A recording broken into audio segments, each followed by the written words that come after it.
நேயர்களுக்கு astro KS ஐயங்காரின் பணிவான நமஸ்காரங்கள். மாத பலன் விஸ்வாவசு வருஷம் ஆனி மாதம் 15/6/2025 16/7/2025 வரணும் உண்டான காலகட்டத்தை உத்தராயணத்தினுடைய கடைசி மாதம், அதுக்கு அடுத்தது தட்சிணாயனம் பிறக்கும். இந்த மாதத்தினுடைய கோல்சாரம் அப்படின்னு சொல்லும்பொழுது மேஷத்தில் சுக்கிரன் இருக்கார், மிதுனத்தில் 3 கிரகங்கள், அதாவது புதன், குரு மற்றும் சூரியன். ஏன்னா மிதுன மாதம் அப்படின்றதுனால சூரியனும் 3ஆம் இடத்துல இருக்கார். 5ஆம் இடம் அப்படின்னு சொல்லக்கூடியது அப்படின்னு பார்த்தோம்னா சிம்மத்தில் 2 கிரகங்கள், அதாவது செவ்வாயும் கேதுவும் இருக்குது.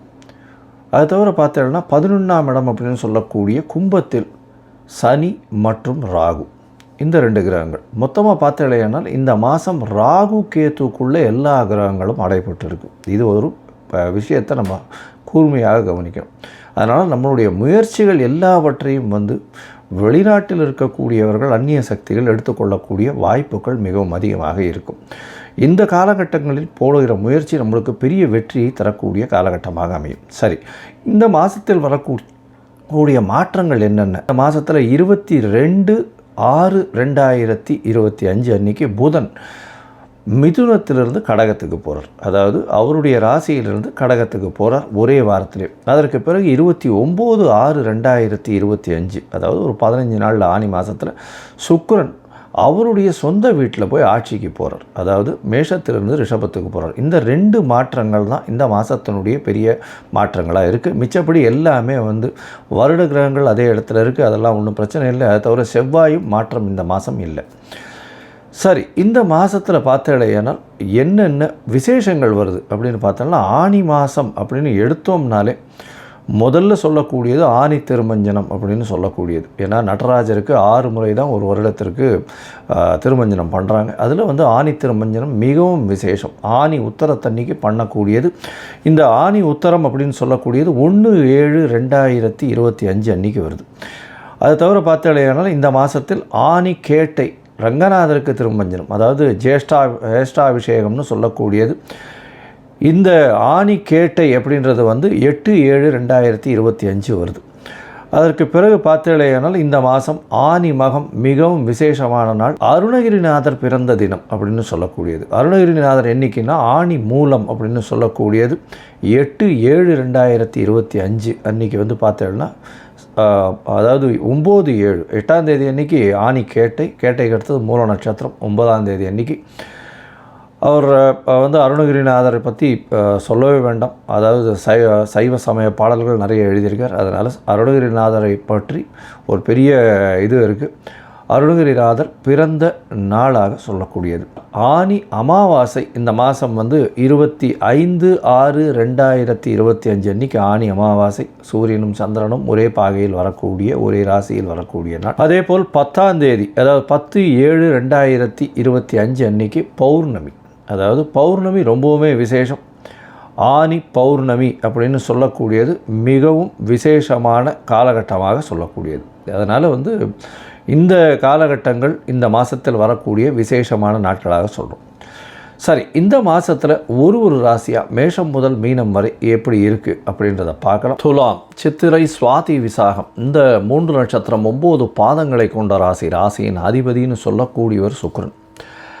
இந்த மாதம் பார்த்தலையானால் உங்களுடைய ராசிக்கு வருட கிரகங்கள் எல்லாமே நல்லா இருக்குது. அதாவது வருட கிரகங்கள்னு சொல்லக்கூடியது சனி, ராகு, கேது மற்றும் குரு. நீங்கள் நினச்சது எல்லாமே நல்லபடியாக நடக்கும், கவலையே பட தேவையில்லை. அதை தவிர இதை விட விசேஷம் என்ன அப்படின்னா, உங்களுடைய ராசிநாதன் உங்களுடைய ராசியையே பார்க்குறது பெரிய விசேஷம். அதனால் எல்லா விதமான ஏற்றங்களும் உண்டு. ஏன்னா 7ஆம் இடத்துல இருக்கக்கூடிய ராசிநாதனான சுக்கிரன் உங்களுடைய ராசிக்கு 7ஆம் இடத்துல இருந்து உங்களுடைய ராசியை சமசப்தம பார்வையில் பார்க்குறது பெரிய விசேஷத்தை கொடுக்கறது. குருவின் பார்வையும் இருக்குது. அதனால் பார்த்தோன்னா 29/6/2025 வரலும் 2 சுபகிரகங்கள் அதீதமான சுபத்துவத்தை கொடுக்கக்கூடிய காலகட்டமாக உங்களுடைய ராசியை பார்க்கறதுனால உங்களுடைய உடல்நிலையில் நல்ல ஒரு ஏற்றம், தீர்க்கமான சிந்தனை இருக்கும், எடுத்த காரியங்கள் அனைத்தும் வெற்றி பெறும். ஏன்னா ராசிநாதன் உங்களுடைய ராசியை பார்க்குறார். இதை விட வேறு என்ன வேணும் சொல்லுங்கள். அதை தவிர குருவே உங்களுடைய ராசியை பார்க்குறார். அதாவது இருக்கிறதுலையே மிக சிறந்த சுபகிரகங்கள்னு சொல்லக்கூடியது குரு, அதை தவிர சுக்கிரன். இவா 2 பேருமே ரொம்பவும் அதீதமான சுபர்கள்னு சொல்லக்கூடியது. அதாவது வளர்பிறை சந்திரன் புதன் இவாளெல்லாம் சொன்னாலும் இந்த குருவும் சுக்கிரனும் தனித்தனியாக அவர்களுக்கென்று ஒரு அணியை வைத்து செயல்படக்கூடியவர்கள். அதனால் துலா ராசியின் அதிபதியான சுக்கிரன் உங்களுடைய ராசியை பார்க்குறதும், ராசிநாதனை குருவும் உங்களுடைய ராசியை பார்க்குறதும் அதீதமான ஏற்றம் கிடைக்கும். எடுத்த காரியங்கள் அனைத்திலும் வெற்றி, நீங்கள் நினைத்த காரியங்கள் நிச்சயமாக சித்தியடையக்கூடிய வாய்ப்புகள் உண்டு. 9ஆம் இடத்துல குரு இருக்கிறது வெளிநாடு போய் படிக்கக்கூடிய பாக்கியத்தை உங்களுக்கு நிச்சயமாக கொடுக்கும். அதை தவிர பார்த்தீங்களேனால் உங்களுடைய பாக்கியம் இந்த காலகட்டத்தில் உங்களுக்கு எது சேரணுமோ அது கண்டிப்பாக சேரும். தந்தையின் மூலியமாக அதீத லாபம் வரக்கூடிய வாய்ப்புகள் நிச்சயமாக உண்டு. ஏன்னா 9ஆம் இடத்துலையே சூரியன் போய் இருக்கார், குருவோடு சேர்ந்துருக்கார், 9ஆம் அதிபதியான புதனோடையும் சேர்ந்துருக்கார்.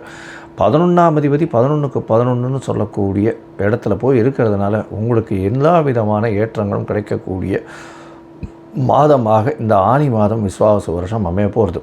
இந்த காலகட்டத்தில் பார்த்தீங்கன்னா பொதுவாகவே நாங்கள் அதாவது மாத கிரகங்கள்னு சொல்லக்கூடிய சூரியன், செவ்வாய், புதன் மற்றும் சுக்கிரன் இந்த 4 கிரகங்களினுடைய மாற்றங்களை வச்சு தான் மாதத்தினுடைய பலன்களை சொல்லுவோம். இந்த மாதத்தினுடைய பலன்களை சொல்லும்போது 9ஆம் இடத்துல ஆட்சி பெற்ற புதன், 9ஆம் அதிபதி அப்படின்னு சொல்லக்கூடியவர் குரு, அது தவிர சூரியன் 9க்கு உண்டான காரகன் எல்லாமே சேர்ந்து 9ஆம் இடத்துல இருக்கிறது பெரிய விசேஷத்தை உங்களுக்கு கொடுக்க போகிறது. குருவின் பார்வை இருக்குது, புதனுடைய 9ஆம் அதிபதியும் போய் இருக்கிற பாக்கியங்கள் அபரிமிதமாக இருக்கும். எடுத்த காரியங்கள் எல்லாமே வெற்றி அடையும்.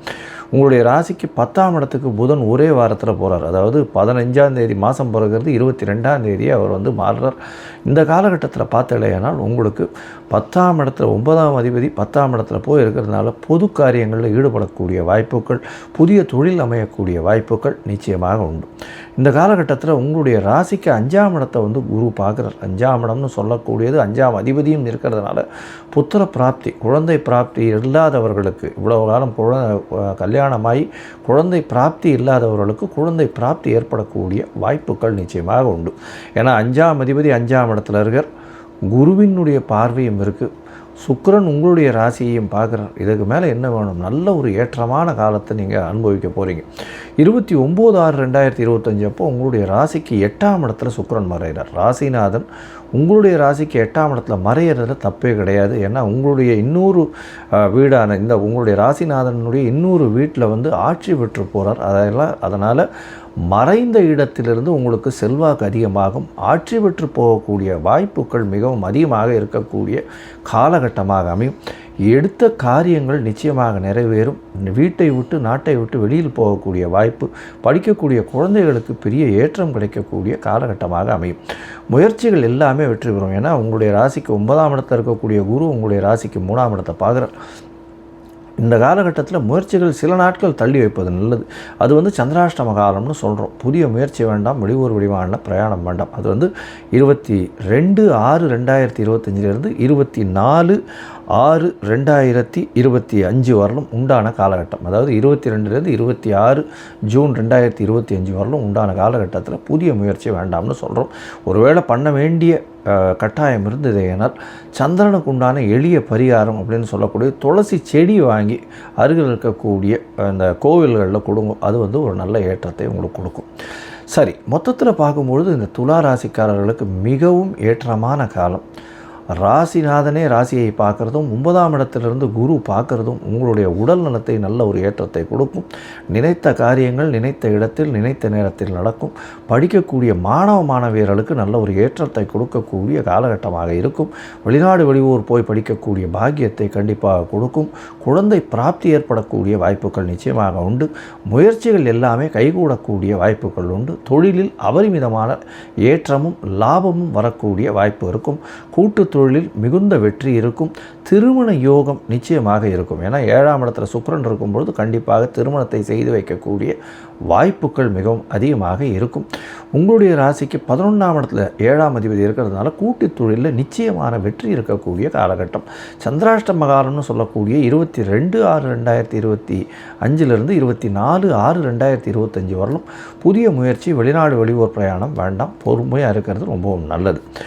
மொத்தத்தில் இந்த காலகட்டம் நல்ல ஒரு ஏற்றம். நீங்கள் அருகில் இருக்கக்கூடிய இந்த லக்ஷ்மி நரசிம்மரை போய் வழிபட்டுட்டு வர்றதும், அவருக்கு ஒரு துளசி மாலை போட்டுட்டு வர்றதும் நல்ல ஒரு ஏற்றமும் மாற்றமும் உங்கள் வாழ்வில் நிச்சயமாக வரும். விருச்சிகம், விசாகம், அனுஷம், கேட்டை இந்த 3 நட்சத்திரம் 9 பாதங்களை கொண்ட ராசி. ராசியின் அதிபதினு சொல்லக்கூடியவர் செவ்வாய்.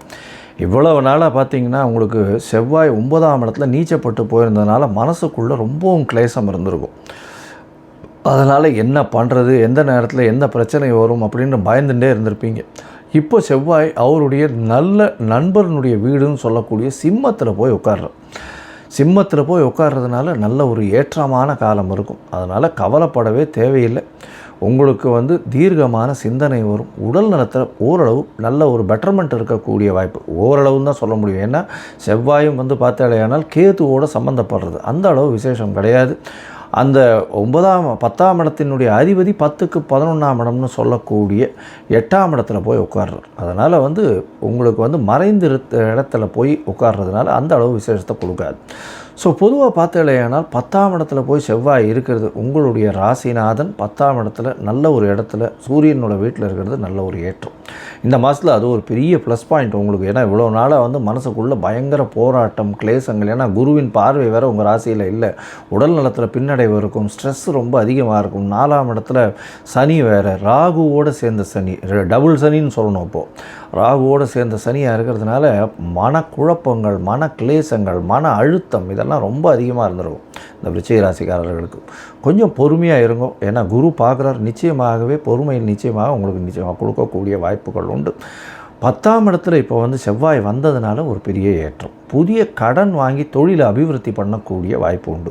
புதிய வேலை வாய்ப்பு கிடைக்கும். அலைச்சல் கொஞ்சம் அதிகமாக இருக்கக்கூடிய வாய்ப்புகள் நிச்சயமாக உண்டு. பொதுவாகவே மாத கிரகங்கள் அப்படின்னு சொல்லக்கூடிய சூரியன், செவ்வாய், புதன் மற்றும் சுக்கிரன் இந்த 4 கிரகங்களுடைய மாற்றத்தை வச்சு தான் பேசுவோம்.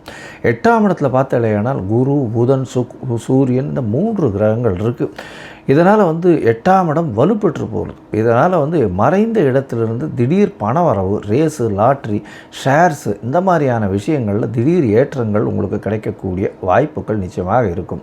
முதல்ல ஒரே வாரத்தில் பார்த்தாலேயானால் இந்த மாதம் பிறந்து 15/6/2025 இந்த 22/6/2025 புதன் உங்களுடைய ராசிக்கு 9ஆம் இடத்துல வர்றார். 9ஆம் இடத்துல புதன் வர்றது நல்ல ஒரு ஏற்றம். ஏன்னா திரிகோணத்தில் போய் வர்றார். அது நல்ல ஏற்றத்தை கொடுக்கக்கூடிய காலகட்டமாக அமைய போகிறது. ஏன்னா உங்களுக்கு புதன் 8-11 அதிபதி 11க்கு 11 இருக்கிறது ரொம்பவுமே விசேஷம். அதனால் உங்களுக்கு ஷேர் மார்க்கெட் சைட்லேருந்து திடீர் பணம் வரக்கூடிய வாய்ப்புகள் நிச்சயமாக உண்டு. இந்த காலகட்டத்தில் பார்த்தாலேயானால் செவ்வாய் நல்ல ஒரு ஏற்றத்தில் இருக்கிறது பெரிய விசேஷம். ஆனால் செவ்வாயும் சனியும் பரஸ்பர பார்வையான 180 டிகிரியில் 7ஆம் பார்வையில் பார்க்கறது அப்படின்னு பார்க்கும்பொழுது உங்களுடைய சுகங்கள் கெடும். தொழிலுக்காக அதிகமாக அலைச்சல் இருக்கக்கூடிய வாய்ப்புகள் நிச்சயமாக உண்டு. லாபங்கள் அதிகமாக இருக்கும். வேலை மாற்றங்கள் இருக்கும். வேலையில் ஏற்றங்கள் இருக்கும். வேலை நிமித்தமாக அதிகமாக அலைச்சல் போகக்கூடிய வாய்ப்புகள் நிச்சயமாக உண்டு. உங்களுடைய ராசிக்கு பார்த்தோம்னா சுக்கிரன் 6ஆம் இடத்துல இருக்கார். 6ஆம் இடத்துல இருக்கக்கூடிய சுக்கிரன் 7ஆம் அதிபதி 7க்கு 12 இருக்கார். அப்படின்னும் போது எதிர்பாலினத்தவர் மூலியமாக பிரச்சனைகள், கடன்கள் வரக்கூடிய வாய்ப்புகள் நிச்சயமாக ஒரு 29/6 வரலும் இருக்கும். அதற்கு பிறகு எதிர்பாலினத்தவர் மூலியமாக யோகம் கிடைக்கக்கூடிய காலகட்டம். ஏன்னா 7ஆம் இடத்துல ஆட்சி பெற்ற சுக்கிரன் வர்றது பெரிய விசேஷத்தை கொடுக்கக்கூடிய காலகட்டமாக அமைய போகிறது. அது தவிர பார்த்தாலேயானால் 2ஆம் இடத்தை குரு பார்க்கறதுனால பண வரவிற்கு பஞ்சம் வராது. கடன் புதுசாக வாங்குவீங்க. அந்த கடன் சிறிது சிறிதாக அடையக்கூடிய காலகட்டம் வரும். ஆனால் இந்த மாதத்தில் இந்த கடன் அடையக்கூடிய வாய்ப்பு வராது. பண வரவு நல்லபடியாக இருக்கும், கவலைப்பட வேண்டாம். இந்த மாதத்தில் பார்த்தாலேயானால் நீங்கள் முயற்சிகள் எல்லாமே வெற்றி பெறக்கூடிய வாய்ப்பு உண்டு. இருந்தாலும் முயற்சிகளை சில காலங்கள் தள்ளி வைக்கிறது நல்லது. அதாவது அந்த காலங்கள் சந்திராஷ்டம காலங்கள்னு சொல்கிறோம். அது வந்து 24/6/2025 26/6/2025 வரலும் உண்டான காலகட்டத்தில், இந்த காலகட்டத்தில் வந்து சந்திராஷ்டம காலம்னு சொல்கிறோம். இந்த காலகட்டத்தில் நிச்சயமாக புதிய முயற்சி, வெளிநாடு வெளியூர் பிரயாணம் வேண்டாம்னு சொல்கிறோம். ஒருவேளை பண்ண வேண்டி இருந்ததேயானால் சந்திராஷ்டமத்தின் சந்திரனுக்கு உண்டான எளிய பரிகாரம்னு சொல்லக்கூடிய ஒரு 1/2 டம்ளர் பால் வந்து அருகில் இருக்கக்கூடிய விநாயகர் கோயிலில் கொடுத்துட்டு போங்க. சந்திராஷ்டமத்தின் தாக்கம் குறையும். சரி, மொத்தத்தில் பார்க்கும்பொழுது இந்த விருச்சிக ராசிக்காரர்களுக்கு ஏற்றமான காலம். என்னடா இப்படி சொல்கிறீங்களோ ஏற்றமான காலம் அப்படின்னா, இருந்த நிலைமையை விட நிச்சயமாக ஒரு படி முன்னேறக்கூடிய காலகட்டமாக அமையும். ஏன்னா உங்களுடைய ராசிநாதன் 10ஆம் இடத்துல போய் இருக்கிறது, அதுவும் நட்பு வீட்டில் இருக்கிறது நல்ல ஒரு ஏற்றத்தை கொடுக்கக்கூடிய காலம். இருந்தாலும் சனியின் பார்வை இருக்கிறதுனால சற்று பின்னடைவு இருக்கும், அலைச்சல் அதிகமாக இருக்கக்கூடிய காலகட்டமாக அமையும். ராசிக்கு 6ஆம் இடத்தில் இருக்கக்கூடிய சுக்கிரன் 7ல் போகிறதுனால திருமண பாக்கியம் நிச்சயமாக உண்டு. எதிர்பாலினத்தோர் மூலியமாக நல்ல ஒரு ஏற்றம் இருக்கும். புதிய கடன் அமைந்ததெல்லாம் வந்து முடிஞ்சு இப்போ தான் கடனை திருப்பி கொடுக்கறதுக்கு ஆரம்பிக்கக்கூடிய வாய்ப்புகள் உண்டு. பணவரவு நல்லபடியாக இருக்கும். தூக்கம் நல்லபடியாக இருக்கும். வெளிநாடு வெளியூர் வெளிமாநிலம் செல்லக்கூடிய வாய்ப்புகள் உண்டு. படிக்கக்கூடிய குழந்தைகள் கொஞ்சம் ஜாகிரதையாக இருக்கணும். ஏன்னா 4ஆம் இடத்துல வந்து சனி இருக்கிறதுனால கண்டிப்பாக மறதி அதிகமாக வரக்கூடிய வாய்ப்புகள் நிச்சயமாக உண்டு. 10ஆம் இடத்தில் கேது இருக்கிறதன் மூலியமாக தொழிலில் வந்து மாற்றங்கள், புதிய ஏற்றங்கள் கொண்டு வரக்கூடிய வாய்ப்புகள் உண்டு. அதுவும் மருத்துவர்கள், செவிலியர்கள், அதை தவிர மருந்து சம்பந்தப்பட்ட இரத்த சம்பந்தப்பட்ட வேலைகள் வியாபாரங்கள் செய்பவர்கள், அதை தவிர மண், செங்கல் இந்த மாதிரியான வியாபாரம் செய்கிறவர்கள், அதை தவிர வந்து இந்த சமையல் கலை வல்லுநர்கள், இவங்களுக்கெல்லாம் நல்ல ஒரு ஏற்றம் கிடைக்கக்கூடிய காலகட்டமாக இருக்கும். அது தவிர இராணுவ வீரர்கள், யூனிஃபார்ம் சர்வீசஸ்ன்னு சொல்லக்கூடிய இருக்கக்கூடியவர்களுக்கு பெரிய ஏற்றம் கிடைக்கக்கூடிய காலகட்டமாக அமையும். இந்த சந்திராஷ்டம காலம்ன்றது 24/6 26/6 வரலும் உண்டான காலகட்டத்தை தவிர்க்கிறது நல்லது. புதிய முயற்சிகள் வேண்டாம்னு சொல்கிறோம். நீங்கள் அருகில் இருக்கக்கூடிய மாங்காடு அம்மன் கோயிலுக்கு போயிட்டு வர்றது மூலியமாக நல்ல ஒரு ஏற்றமும் மாற்றமும் உங்களுடைய வாழ்வில் நிச்சயமாக வரும். தனுசு, மூலம், பூராடம், உத்திராடம் இந்த 3 நட்சத்திரம் 9 பாதங்களை கொண்ட ராசி. ராசியின் அதிபதினு சொல்லக்கூடியவர் குரு பகவான். குரு உங்களுடைய ராசிக்கு 7ஆம் இடத்துல இருக்கிறது ரொம்பவுமே விசேஷம். உங்களுடைய ராசியை பார்க்குறார், பெரிய ஏற்றம். 3ஆம் இடத்துல பார்த்தேன்னா சனியும் ராகும். அதாவது உங்களுக்கு வருட கிரகங்கள் எல்லாமே நல்லபடியாக இருக்கக்கூடிய காலகட்டம். அதாவது சனி ராகு நல்ல ஒரு ஏற்றத்தில் இருக்க. 3ஆம் இடத்துல மறைவு ஸ்தானத்தில் துர்கிரகங்கள் இருக்கிறது ரொம்பவும் நல்லது. முயற்சி ஸ்தானத்தில் வேறு துர்கிரகங்கள் இருக்குது. அது ஒரு நல்ல ஏற்றத்தை கொடுக்கக்கூடியது. என்ன, அதிக முயற்சியை பண்ண வைக்கும். 7ஆம் இடத்துல இருக்கக்கூடிய குருவின் பார்வை இருக்கிறதுனால முயற்சிகளில் நீங்கள் வெற்றி பெறக்கூடிய வாய்ப்புகளை அதிகமாக கொடுக்கும். அது தவிர உங்களுடைய ராசியையே குரு பார்க்கறதுனால தீர்க்கமான சிந்தனை, உடல் வந்து உபாதைகள்லேருந்து அகன்று இருக்கிறது, உடல் நலத்தில் நல்ல ஒரு ஏற்றம், தீர்க்கமான சிந்தனைகள், எடுத்த காரியங்களில் வெற்றி, இதெல்லாம் நல்லபடியாக இருக்கக்கூடிய காலகட்டம். அதோடு பார்த்தோம்னா திருமண பாக்கியம் நிச்சயமாக இருக்கக்கூடிய வாய்ப்புகள் உண்டு. இந்த மாதம் பார்த்தேன்னா 5ஆம் இடத்துல சுக்கிரன் இருக்கிற 6ஆம் அதிபதி 6க்கு 12ல் இருக்கிறதுனால கடன்கள் எல்லாம் கழியக்கூடிய வாய்ப்புகள் நிச்சயமாக உண்டு. குழந்தைகள் மூலியமாக நல்ல ஒரு ஏற்றம் இருக்கக்கூடிய காலகட்டமாக அமைய போகிறது. 9ஆம் இடத்துல 5ஆம் அதிபதி, ஒரு திரிகோணாதிபதி இன்னொரு திரிகோணத்தில் இருக்கிறது பெரிய விசேஷம். இதன் மூலியமாக பார்த்தேனால் குழந்தைகள் மூலியமாக பெருமை, குழந்தைகளுடைய மேல் படிப்புகள் நல்லபடியாக இருக்கக்கூடிய வாய்ப்புகள் உண்டு. உங்களுடைய மேல் படிப்புக்கு வெளிநாடு வெளியூர் போகக்கூடிய வாய்ப்புகள், நீங்கள் நினைத்த இடத்துல போகக்கூடிய வாய்ப்புகள் நிச்சயமாக உண்டு. சமசப்தமத்தில் 9ஆம் அதிபதி இருக்கிறது அப்படின்னும் பொழுது கண்டிப்பாக எதிர்பாலினத்தவர் மூலியமாக நல்ல ஒரு ஏற்றம் கிடைக்கும். ஏன்னா புதனும் வந்து 7ஆம் இடத்துலேயே போயிருக்கார். பொதுவாகவே பார்த்தோம்னா இந்த மாச கிரகங்கள் அப்படின்னு சொல்லக்கூடிய, அதாவது சூரியன், செவ்வாய், புதன் மற்றும் சுக்கிரன், இந்த 4 கிரகங்கள், இந்த 4 கிரகங்கள் பார்த்தேனால் சூரியன் சப்தமத்தில் இருக்கார், குருவோடு சேர்ந்துருக்கிறது விசேஷம். அது தவிர பார்த்தேன்னா ஆட்சி பெற்ற புதன் அங்கே வந்து 7ஆம் இடத்துலேயே இருக்கார். இந்த 3 கிரகங்கள் இருக்கிறது பெரிய விசேஷத்தை கொடுக்க போகிறது. உங்களுக்கு நல்ல ஒரு ஏற்றம், எதிர்பாலினத்தவர் மூலியமாக நல்ல ஒரு ஏற்றம், கூட்டு தொழிலில் அபரிமிதமான வெற்றி பெறக்கூடிய வாய்ப்புகள் இருக்குது. தொழிலில் வந்து பெரிய ஏற்றம் கிடைக்கக்கூடிய காலகட்டம், லாபம் அதிகமாக இருக்கக்கூடிய வாய்ப்புகள் நிச்சயமாக உண்டு. இந்த மாதத்தில் பார்த்தோம்னா 15ஆம் தேதி மாதம் பிறகுறது 22ஆம் தேதி அன்றைக்கி 7ஆம் அதிபதினு சொல்லக்கூடியவர் 8ஆம் இடத்துக்கு போகிறார். 8ஆம் இடத்துல போகிறதுனால 8ஆம் இடம் மறைவு ஸ்தானம்னு சொல்லக்கூடியது. இந்த இடத்துல போகிறதுனால உங்களுடைய எதிர்பாலினத்தோர் மூலியமாக சிறு சிறு தொல்லைகள் வரக்கூடிய வாய்ப்புகள் உண்டு. பார்ட்னர்ஷிப் பிஸ்னஸில் சற்று பின்னடைவு இருக்கும். அது தவிர பார்த்தலையானால் ரேஸு, லாட்ரி இந்த மாதிரியான விஷயங்களில் திடீர் பண யோகம் வரக்கூடிய வாய்ப்புகள் நிச்சயமாக உண்டு. உங்களுடைய ராசிக்கு பார்த்தோன்னா 5ஆம் இடத்துல இருக்கக்கூடிய சுக்கிரன் 6ஆம் இடத்துக்கு போகிறார் 29/6/2025. இந்த காலகட்டத்தில் புதிய கடன் அமையக்கூடிய வாய்ப்புகள் உண்டு. புதிய கடன் அமையிறதோ இல்லைன்னா உடல் நலத்தில் சற்று பின்னடைவோ இருக்கக்கூடிய வாய்ப்பு. உடல் நலத்தில் பின்னடைவு இருந்தாலும் ரெகுலர் செக்கப்னு போயிட்டு வந்தீங்கன்னா நல்ல ஒரு ஏற்றம் இருக்கக்கூடிய காலகட்டமாக அமைய போகிறது. இந்த காலகட்டத்தில் உங்களுடைய முயற்சிகள் எல்லாமே வெற்றி பெறும் அப்படின்னு சொல்லியிருந்தோம். இருந்தாலும் சில நாட்கள் தள்ளி போடுவது நல்லது. அந்த சில நாட்கள்னு சொல்லக்கூடியது அப்படின்னு பார்த்தடையானால் இந்த சந்திராஷ்டம காலம் இந்த தனுசு ராசிக்காரர்களுக்கு 24/6/2025 28/6/2025 வரலும் உண்டான காலகட்டம். இந்த காலகட்டத்தில் புதிய முயற்சி வேண்டாம், வெளியூர் வெளிமாநில பிரயாணம் வேண்டாம்னு சொல்கிறோம். ஒருவேளை பண்ண வேண்டி இருந்ததே ஆனால் சந்திரனுக்கு உண்டான எளிய பரிகாரத்தை பண்ணிட்டு வர்றதன் மூலியமாக சந்திராஷ்டமத்தின் தாக்கம் நிச்சயமாக குறையும். சரி, மொத்தத்தில் பார்த்தாலேயானால் இந்த தனுசு ராசிக்காரர்களுக்கு பெரிய ஏற்றத்தை கொடுக்கக்கூடிய காலகட்டம். குழந்தைகள்னால் பெருமை வரக்கூடிய வாய்ப்பு. ஏன்னா 5ஆம் அதிபதியே 9ஆம் இடத்துல இருக்கிறதுனால பாக்கியங்கள் அதிகமாக இருக்கும். உடல் நலத்தில் நல்ல ஒரு ஏற்றம், திருமண பாக்கியம் நிச்சயமாக இருக்கும். கூட்டுத் தொழிலில் வெற்றி பெறக்கூடிய வாய்ப்பு, வெளியூர் போயிட்டு வரக்கூடிய வாய்ப்புகள் நிச்சயமாக உண்டு. முயற்சிகள் எல்லாமே கைகூடக்கூடிய வாய்ப்புகள் உண்டு. படிக்கக்கூடிய மாணவியர்களுக்கு நினைத்த இடத்தில் வெற்றிகரமாக நினைத்த சீட்டு கிடைக்கக்கூடிய, அதாவது மேல் படிப்புக்கான சீட்டு கிடைக்கக்கூடிய வாய்ப்புகள் நிச்சயமாக இருக்கும். தொழிலில் அபரிமிதமான ஏற்றங்கள் இருக்கக்கூடிய வாய்ப்பு. கடல்சார் தொழில்களில் இருக்கிறவங்களுக்கு நல்ல ஒரு ஏற்றம். அது தவிர இந்த தங்க வியாபாரம் பண்ணுறவங்க, எஜுகேஷ்னல் ஆப் விற்கிறவங்க, ப்ரொஃபஸர்ஸு, டீச்சர்ஸு இந்த மாதிரியான இதில் இருக்கிறவங்க, அதை தவிர ஸ்கூல் நடத்துகிறவங்க, இவங்களுக்கெல்லாம் பெரிய ஏற்றம் கிடைக்கக்கூடிய காலகட்டமாக அமைய போகிறது. வெற்றிகள் எல்லா வகையிலையும் நல்லபடியாக இருக்கும். இந்த மாதத்தில் வரக்கூடிய சந்திராஷ்டமம் சந்திராஷ்டமம் 27/6/2025 29/6/2025 வரலும் இருக்கக்கூடிய நாட்களாக இந்த சந்திராஷ்டம நாட்கள் இருக்குது. நீங்கள் அருகில் இருக்கக்கூடிய ஆஞ்சநேய பெருமானை போய் வணங்கிட்டு வாங்க. நாமக்கல் ஆஞ்சநேயரை போய் வணங்கிட்டு வர்றதன் மூலியமாக உங்களுக்கு இவ்வளவு நாள் இருக்கக்கூடிய தடை எல்லாமே விலகி, ஏற்கனவே உங்களுக்கு சித்திரை மாதத்துலேருந்து வெற்றி கூடி வர ஆரம்பிச்சிருச்சு. இப்போ ஒரு நல்ல ஒரு ஏற்றமான காலம். எல்லா விதத்திலும் உங்களுக்கு வெற்றி வந்து தீரும்.